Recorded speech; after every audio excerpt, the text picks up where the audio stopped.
அடமானத்தில் இருக்கும் தங்க நகையை மீட்டு மார்க்கெட் விலையில் உடனடியாக விற்க சிறந்த வழி பிரைம் கோல்ட் ஹப். தொடர்புக்கு 9840551787. தங்கத்தை மட்டுமல்ல, உங்கள் தன்னம்பிக்கையையும் மீட்டுத் தருகிறோம்.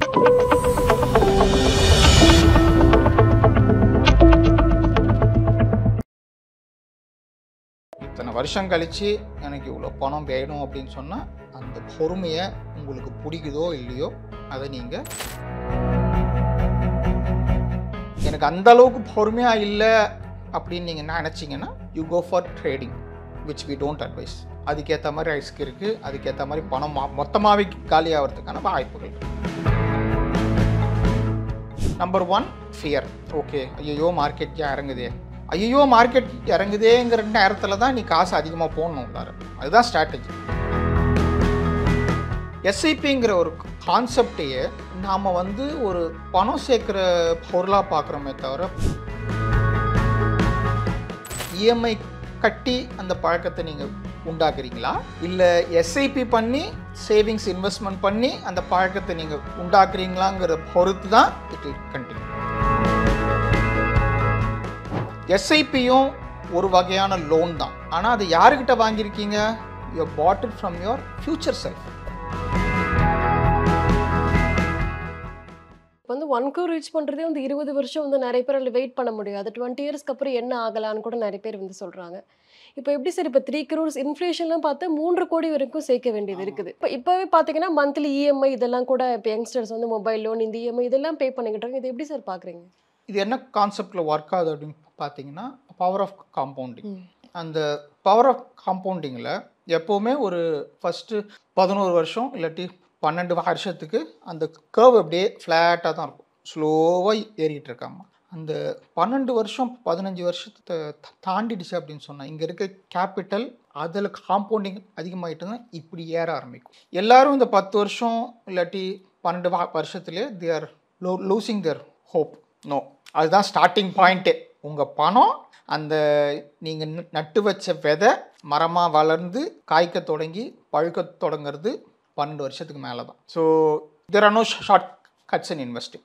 Let me be very clear. இன்வெஸ்டிங்கில் ஷார்ட் கட்ஸே கிடையாது. இத்தனை வருஷம் கழித்து எனக்கு இவ்வளோ பணம் வேணும் அப்படின்னு சொன்னால் அந்த பொறுமையை உங்களுக்கு பிடிக்குதோ இல்லையோ அதை நீங்கள் எடுத்து தான் தீரணும். பொறுமையாக இருந்தே தீரணும், வேறு வழியே இல்லை. எனக்கு வேகமாக பணம் வேணும், நான் நிறைய ரிஸ்க் எடுக்கிறேன் அப்படின்னு சொன்னால் மொத்த பணமும் வழிச்சிட்டு போகிறதுக்கான வாய்ப்புகள் இருக்குது. The more risk you take the more returns, the less risk you take the less returns. அந்த லெஸ் ரிட்டர்ன்ஸுங்கிற கான்செப்ட்டு உங்களுக்கு எப்போ மோர் ரிட்டர்ன்ஸாக மாறும் அப்படின்னு சொன்னால் with the same amount of risk only with the power of காம்பவுண்டிங். ஓகே, நான் இப்போது லோ ரிஸ்க் எடுக்கிறேன், அதுக்கேற்ற மாதிரி இன்வெஸ்ட் பண்ணுறேன். நார்மலாக ஹை ரிஸ்க் எடுக்கிறவங்க இன்வெஸ்ட் பண்ணால் they can achieve their corpus in 10 இயர்ஸ்ன்னு இருக்கலாம். பட் நான் லோ ரிஸ்க் எடுக்கிறேன், I can achieve the concept in 15 years. ஒரு 8 வருஷத்துக்கு மேலேயோ இல்லை 10 வருஷத்துக்கு மேலேயோ என் ரிட்டர்ன்ஸ் அப்படியே ஃப்ளாட்டாக வச்சுருந்தாலும் அதுக்கப்புறம் பவர் ஆஃப் காம்பவுண்டிங்னால அந்த கிராஃப் இப்படி ஏறுறதுனால செங்குத்தாக நேராக ஏறுறதுனால அப்போ என்ன ஆகும், என்னோட risk will remains low but the returns are high. அந்த ஒரு ஸ்டேஜுக்கு நான் வர்றதுக்கு நான் என்ன பண்ணணும், ஹாவ் டு பி பேஷண்ட். ஓகேவா?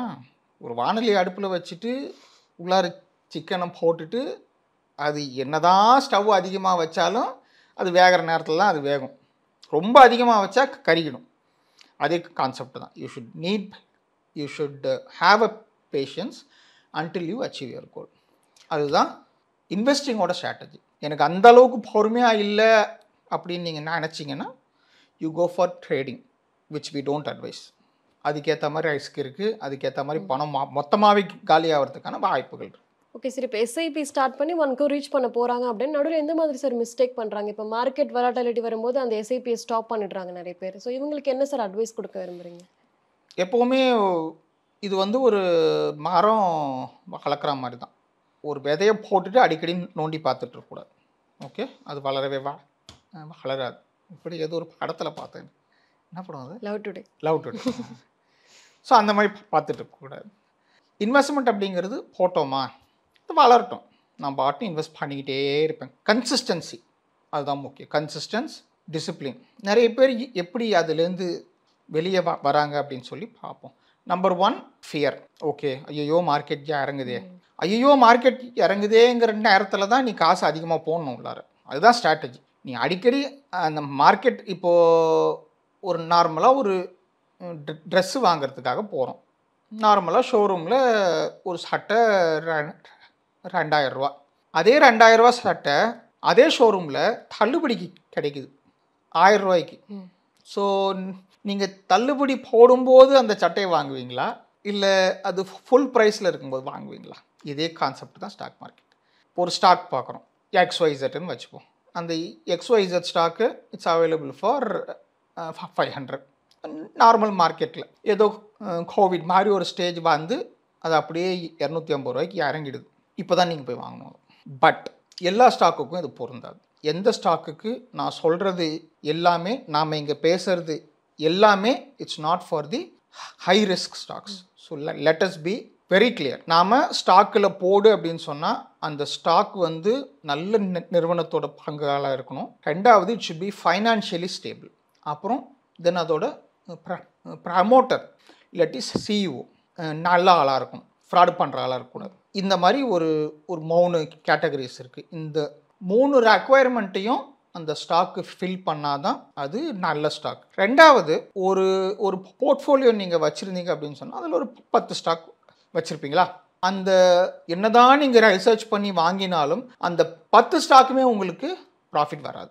ஒரு 4 ஸ்டாக்கு 5 ஸ்டாக்கு லாஸில் போகும். இன்னொரு 3 ஸ்டாக்கு அப்படியே வாங்கின மேனிக்கு அப்படியே கிடக்கும். ஜியோ வர்றதுக்கு முன்னாடி ரிலையன்ஸோட ஸ்டாக் வந்து 900 to 1000 இந்த ரேஞ்சில் தான் 11 வருஷம் ட்ரேட் ஆச்சு. ஓகே, இன்றைக்கி அதோட ஸ்டாக் ப்ரைஸ் என்ன அதை பார்க்கணும். ஸோ அது 3000க்கு மேலே போயிடுச்சு. ஸோ இந்த மாதிரி ஓவரால் போர்ட்ஃபோலியோ தான் நீங்கள் பார்க்கணுமே தவிர ஒவ்வொரு ஸ்டாக்காக பார்த்துட்டு நான் வந்து எல்லாத்துலேயும் பர்ஃபெக்டாக இருக்கணும் அப்படின்னு நினைக்கக்கூடாது. ஸோ ஃபியர் பார்த்தோமா, ஃபியர் வந்து மார்க்கெட் இறங்கும் பொழுது தான் அப்போ தான் நீங்கள் போய் வாங்கணும். ஒரு இங்கிலீஷில் ஒரு சொலோட இருக்குது, when you are scared to jump that's when you jump. So மார்க்கெட்டும் அதே மாதிரி தான். நான் நல்ல ஸ்டாக்காக பார்த்து வச்சுட்டேன்னா மார்க்கெட் இறங்குதா, it's available for me cheap, அதோட வேல்யூவேஷன் குறைஞ்சிச்சு, இட்ஸ் சீப்பர், இந்த மாதிரியெல்லாம் ஆப்ஷன் இருக்குது. ஸோ எனக்கு சீப்பாக கிடைக்குதா, நான் போய் ஒரு ஸ்டாக்கு வாங்குகிற இடத்துல ஐ கேன் பை 2 ஸ்டாக். நாளைக்கு அது மறுபடியும் ஏறும்பொழுது it gives me a very good returns. இந்த ஃபேரை அவாய்ட் பண்ணணும். ரெண்டாவது இன்ஸ்டன்ட் கிராட்டிஃபிகேஷன். ஒரு கார் ஓட்டிகிட்டு போகிறேன், ஒரு சிக்னலில் பக்கத்தில் எனக்கு மனசுக்கு பிடிச்ச கார் அந்த பக்கம் நிற்கிது, என்னடா அது வாழ்க்கை இப்படியே போயிடுமா அப்படின்னு யோசிச்சுட்டு வடிவேல மாதிரி மைண்ட் வாஷில் என்ன பண்ணுவோம், நம்மக்கிட்ட தான் காசு இருக்குல்ல, கார் ஷோரூமுக்கு போ. அதே நீங்கள் வெயிட் பண்ணி உங்கள் கோல்ஸை அச்சீவ் பண்ண பிறகு அந்த 1 crore நீங்கள் இத்தனை வருஷம் செலவழித்ததில் பாதி வருஷத்துலேயே அது டபுள் ஆகும் பொழுது அதை எடுத்து உங்கள் மனசுக்கு பிடிச்ச காரை நீங்கள் வாங்கினீங்க அப்படின்னு சொன்னால் இட்ஸ் கால் டிலேடு கிராட்டிஃபிகேஷன். உங்களுடைய கிராட்டிஃபிகேஷனை நீங்கள் கொஞ்சம் தள்ளி போடுறீங்க. Instant gratification will always cost you, delayed gratification will always reward you. எந்த ஒரு பொருளையுமே வாங்கிறதுக்கு கொஞ்ச நாள் தள்ளி போட்டோம் அப்படின்னு சொன்னால் it will always be advantages for us. So அந்த டிலேடு கிராட்டிஃபிகேஷன் அப்படிங்கிற அந்த ஒரு பழக்கத்தை நீங்கள் வளர்த்துக்கணும். ஸோ 3வது, இப்போது இந்த மாதம் இல்லாட்டி அடுத்த மாதம் எனக்கு இங்கே போகிற செலவு இருக்குது, ஃபேமிலி இங்கே கூட்டிகிட்டு போகணும், அதனால் ஒரு 2 மாதம் மட்டும் நான் SIPயை ஸ்டாப் பண்ணி வச்சிடுறேன் அப்படின்னு சொல்லி ஸ்டாப் பண்ணுற நிறைய பேர் இருக்காங்க. SIPங்கிற ஒரு கான்செப்டையே நாம் வந்து ஒரு பணம் சேர்க்குற பொருளாக பார்க்குறோமே தவிர, பணம் முதலீடு பண்ணுற பொருளாக பார்க்குறோமே தவிர, அதை தாண்டி அந்த SIPக்கு ஒரு ரொம்ப முக்கியமான ஒரு ஃபங்க்ஷன் இருக்குது. உங்ககிட்ட உங்கள் மைண்டில் அது ஒரு பழக்கத்தை உண்டு பண்ணுது. ஒரு ரேஸ் ஓடிக்கிட்டு இருக்கும்போது வேகமாக கன்சிஸ்டண்ட்டாக நீங்கள் ஓடிக்கிட்டே இருந்தீங்கன்னா இட்ஸ் குட். நடுவில் ஸ்டாப் பண்ணிங்கன்னா you have to again start from 0. இதை வந்து யாரும் யோசிக்க மாட்டேங்கிறாங்க. ஸோ SIPனா மாதம் கட்டுறது தானே அப்படின்னு சொல்லி. ஸோ தொட்டில் பழக்கம் சுடுகாடு வரைக்கும் அப்படின்னு சொல்லுவாங்க. இன்வெஸ்ட்மெண்ட் வேர்ல்டில் நீங்கள் எப்போ ஃபஸ்ட்டு சேலரி வாங்கி உள்ள நுழையிறீங்களோ அதுதான் அவங்க தொட்டில் பழக்கம். அந்த ஃபஸ்ட்டு 3 வருஷமோ 4 வருஷமோ நீங்கள் உண்டாக்குற பழக்கம் இருக்கு இல்லையா, இஎம்ஐ கட்டி அந்த பழக்கத்தை நீங்கள் உண்டாக்குறீங்களா, இல்லை எஸ்ஐபி பண்ணி சேவிங்ஸ் இன்வெஸ்ட்மெண்ட் பண்ணி அந்த பழக்கத்தை நீங்கள் உண்டாக்குறீங்களாங்கிற பொறுத்து தான் it will continue. Start with EMI, வாழ்க்கை பூரா அதுலேயே போயிட்டுருக்கும். ஏன்னா எந்த ஒரு பொருளும் எனக்கு ஆசைப்பட்டவனே கிடைச்சிருச்சு அப்படிங்கிற ஒரு சாட்டிஸ்ஃபேக்ஷன் வரும். It's like a drug. But இதெல்லாம் தாண்டி அந்த ஒரு பழக்கம் உங்கள் மைண்டில் வந்துருச்சு அப்படின்னு சொன்னால் என்ன ஆனாலும் சரி நான் அதை கண்டினியூ பண்ணுவேன். எஸ்ஐபியை கண்டினியூ பண்ணுவேன். அதுதான் டிசிப்ளின் அண்ட் கன்சிஸ்டன்சி. நான் இதை எஸ்ஐபியை ஸ்டாப் பண்ணவே மாட்டேன் அப்படிங்கிறது டிசிப்ளின். மாதம் நான் கன்சிஸ்டண்ட்டாக இந்த காசு குறைக்காமலோ சேர்த்துக்கிட்டே இருப்பேன், இல்லை ஸ்டாப் பண்ணாமலோ சேர்த்துக்கிட்டே இருப்பேன். 1 மாதமா 2 மாதமா அது கூட குறைச்சிக்கலாம்ப்பா, ப்ராப்ளம் இல்லை, நான் அடுத்த மாதத்துலேருந்து ஆரம்பிச்சிடறேன் அப்படின்னு சொன்னால் என்ன நடக்கும் அப்படின்னு பார்த்தா பியூர் சைக்காலஜி. அந்த 2 மாதம் வாழ்க்கை நல்லா போகிற மாதிரி இருக்கும். இப்போதான்ப்பா ஃப்ரீயாக இருக்குது அப்படிங்கிற ஒரு மைண்ட் செட் வந்துடும். அந்த மாதிரி மைண்ட் செட்டு வந்தால் நீங்கள் உங்களுக்கு கேட்டுக்க வேண்டிய கேள்வி, இதே ஒரு லோன் வாங்கியிருந்தேன்னா இஎம்ஐ 2 மாதத்துக்கு என்னால் ஸ்டாப் பண்ண முடியுமா? எஸ்ஐபியும் ஒரு வகையான லோன் தான். ஆனால் அது யாருக்கிட்ட வாங்கியிருக்கீங்க? You bought it from your future self. 20 வருஷம் கழிச்சு இருக்கிற ராஜேஷ்கிட்ட நான் கடன் வாங்கியிருக்கேன். அந்த கடனுக்கு தான் 20 வருஷம் கழித்து அந்த கடனை திருப்பி தரப்போகிறேன். அதுக்கான இஎம்ஐ தான் இந்த எஸ்ஐபியை நான் மாதம் கட்டிக்கிட்டு வராங்கிற ஒரு மைண்ட் செட்டுக்கு மக்கள் வரணும்.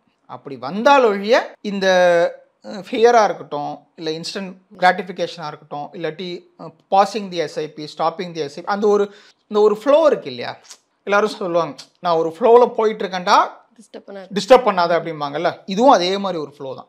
நடுவில் யாராவது டிஸ்டர்ப் பண்ணிட்டாங்க அப்படின்னு சொன்னால் உங்கள் வேலையை நீங்கள் ஃபஸ்ட்லேருந்து ஆரம்பிக்கணும்.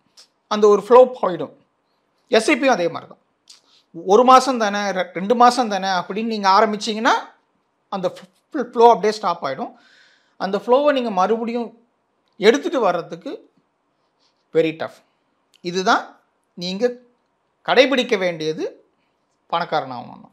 ஓகே சார், இப்போ ஐடி ஃபீல்டில் பார்த்தீங்கன்னா இயர்லி ரிட்டைர்மெண்ட் நிறைய பேர் பிளான் பண்ணியிருக்காங்க. ஸோ அவங்க எப்போ சார் ஸ்டார்ட் பண்ணலாம் இன்வெஸ்ட்மெண்ட் ஜேர்னி? அவங்களோட இயர்லி ரிட்டைர்மெண்ட் பீரியட் எப்போன்றதை அவங்க ஃபஸ்ட்டு பார்க்கணும். நம்பர் 1, இப்போது ஜாபில் ஒருத்தர் ஜாயின் பண்ணுறாரு, 25 வயசில் ஒருத்தர் ஜாயின் பண்ணுறாரு அப்படின்னு சொன்னால் இயர்லி ரிட்டைர்மெண்ட்டுக்கு அவருக்கு எப்போ அவருக்கு வேணும்? 45 வயசுலையா, இல்லாட்டி 40 வயசுலையா? அதுக்கேற்ற மாதிரி இப்போ இருக்கிற எக்ஸ்பென்சஸ், எனக்கு இப்போது எவ்வளோ செலவாகுதோ 25 வருஷம் கழித்து நான் ரிட்டையர் ஆகும்போது அதோட ஃப்யூச்சர் வேல்யூ என்ன? Going back to the future value of money calculator. இப்போ 50,000 ஆகுதா மாதம், அத்தனை வருஷம் கழித்து எவ்வளோ ஆகுங்கிறத பார்க்கணும். அதை பார்த்துட்டு அதுக்கு ஏற்ற மாதிரி சேமிக்க ஆரம்பிக்கணும். அதே நேரத்தில் அந்த மணியை நீங்கள் கன்சர்வேட்டிவாக ஸ்பெண்ட் பண்ண போகிறீங்களா, இல்லாட்டி லக்ஸரியாக ஸ்பெண்ட் பண்ண போகிறீங்களாங்கிறதையும் அதுக்கு ஏற்ற மாதிரி நீங்கள் பார்த்துட்டு உங்கள் மைண்ட் செட்டு ரிட்டையர் ஆகும்போது என்ன மைண்ட் செட்டு அப்படிங்கிறதையும் யூ ஹவ் டு திங்க். உங்களுக்கு லக்ஸரி ரொம்ப பிடிக்கும் அப்படின்னு சொன்னால் உங்களால் கன்சர்வேட்டிவாக வாழவே முடியாது. உங்களுக்கு கன்சர்வேட்டிவ் ரொம்ப பிடிக்கும்னு சொன்னால் உங்களால் லக்ஸரியாக வாழ முடியாது. இதுதான். ஸோ இன்றைக்கி நான் கன்சர்வேட்டிவ்க்கு சேர்த்துட்டு ரிட்டையர் ஆகும்போது என்னால் அது மனசுக்கு பிடிச்ச கார் வாங்க முடியல, என்னால் பைக் வாங்க முடியல, நான் இந்த லேண்டெல்லாம் வாங்கி இது பண்ணலான்னு பார்த்தேன், அதெல்லாம் என்னால் பண்ணவே முடியல. அன்றைக்கி ஃபெயில் பண்ணி பிரயோஜனம் இல்லை. அன்றைக்கி ஃபெயில் பண்ணால் என்ன செய்வீங்க? 1 மாதம் வெயிட் பண்ணுவீங்க, அதுக்கப்புறம் மறுபடியும் it will start அப்ளைங் for a job. எல்லாத்தையுமே இப்போவே முடிவு பண்ணிக்கோங்க. எனக்கு எந்த மாதிரி லைஃப் தேவை, எனக்கு எவ்வளவு பணம் தேவை, அண்ட் ஃப்யூச்சரிஸ்டிக்காக இந்த பணம் எதுக்கெல்லாம் நான் ஸ்பெண்ட் பண்ணுவேன். என்னுடைய மெடிக்கல் எக்ஸ்பென்சஸாக இருக்கட்டும், இல்லை வீட்டு எக்ஸ்பென்சஸாக இருக்கட்டும், இல்லை காரு, அது இது எல்லாத்தையுமே சேர்த்து என்னால் எவ்வளோ பணம் இருந்தால் இன்னைய தேதிக்கு எவ்வளோ பணம் இருந்தால் நான் லக்ஸரியாக இருப்பேன், கன்சர்வேட்டிவாக இருப்பேன் அப்படிங்கிறத இன்னைய தேதிக்கு பாருங்கள். அதுக்கப்புறம் அதை அப்படியே ஃப்யூச்சர் வேல்யூவை கன்வெர்ட் பண்ணுங்கள். எத்தனை வருஷம் நீங்கள் ரிட்டையர் ஆக போகிறீங்க அப்படிங்கிறத அதை அப்படி இந்த கரண்ட் எக்ஸ்பென்சஸை யூ எக்ஸ்ட்ராபுலேட். அந்த ஃப்யூச்சர் வேல்யூவை அந்த ஃப்யூச்சர் வேல்யூவை எடுத்து எஸ்ஐபி கால்குலேட்டரில் போட்டுட்டு you multiply the annual expenses by 25. எனக்கு இப்போ ஒரு வருஷத்துக்கு ஒரு 6 lakhs எனக்கு செலவாகுது அப்படின்னு வச்சுப்போம். இல்லை 10 லட்சம் எனக்கு இன்றைக்கி இருக்கிற தேதிக்கு எனக்கு 10 லட்சம் செலவாகுது. அந்த 10 லட்சத்தை யூ மல்டிப்ளை பை 25. அந்த 25 ஸோ 2.5 கோடி. இன்னைய தேதிக்கு எனக்கு தேவையான கார்பஸ் வந்து 2.5 கோடி. இன்றைக்கி நான் ரிட்டையர் ஆகணும்னா எனக்கு தேவை 2.5 கோடி. இந்த 2.5 கோடியோட ஃப்யூச்சர் வேல்யூ என்ன? 25 வருஷம் கழிச்சோ 20 வருஷம் கழிச்சோ இந்த 2.5 கோடியோட வேல்யூ என்ன?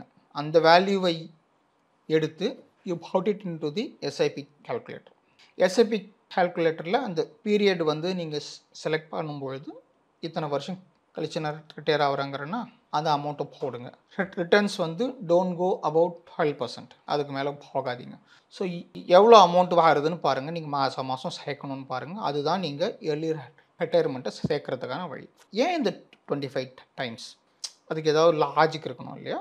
ஸோ இப்போது அந்த கார்பஸ் உங்களுக்கு வந்ததும் ஒரு வருஷத்துக்கு அதுலேருந்து நீங்கள் 4% எடுப்பீங்க. ஓகே, ஸோ 100%ல் யூல் டேக் 4%. ஒரு வருஷத்துக்கான ரிட்டர்ன்ஸ் வந்து on a long term basis 12, 13 so அது வரைக்கும் போகும். ஸோ 4% மட்டும், திஸ் இஸ் த பேர் மினிமம். 4% மட்டும் எடுத்துக்கிட்டே வந்தீங்கன்னா உங்கள் corpus will live for ever. Okay, இதில் நீங்கள் பர்சன்டேஜை ஏற்ற அந்த எத்தனை வருஷம் அது தாங்கும் அப்படிங்கிறது உங்களுக்கு குறைஞ்சிக்கிட்டே வரும். இந்த கேல்குலேஷனை எங்கே நான் பார்க்குறதுன்னு பார்த்தா SWPன்னு ஒன்று இருக்குது, சிஸ்டமேட்டிக் வித்ட்ராவல் பிளான். அந்த கேல்குலேட்டரில் இந்த அமௌண்ட்டை போட்டு நான் வருஷம் இந்த அமௌண்ட்டை நான் எடுப்பேன், இத்தனை பர்சன்டேஜ் வருமானம் எனக்கு இதில் வருது, எத்தனை நாளைக்கு தாங்கும் அப்படின்னு சொன்னால் அதுவே கரெக்டாக கேல்குலேட் பண்ணி சொல்லிடும்.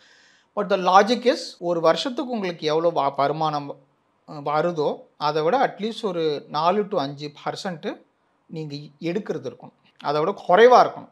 ஈவன் ஒரு 0.1% அதிகமாக ஆச்சுனாலும், உங்களுக்கு வர்ற ரிட்டர்ன்ஸை விட ஒரு 0.1 அதிகமாக ஆச்சுனாலும் it will affect your future value. அதை விட கம்மியாக எடுத்தீங்க அப்படின்னு சொன்னால் வாழ்நாள் பூரா அந்த பணத்தை வச்சு சாப்பிட்லாம், நோ ப்ராப்ளம். இதுதான் கான்செப்ட், இதுதான் logic. Okay sir, crorepati concept பற்றி நிறைய விஷயங்கள் சொன்னீங்க, ரொம்பவே நன்றி. தேங்க்யூ.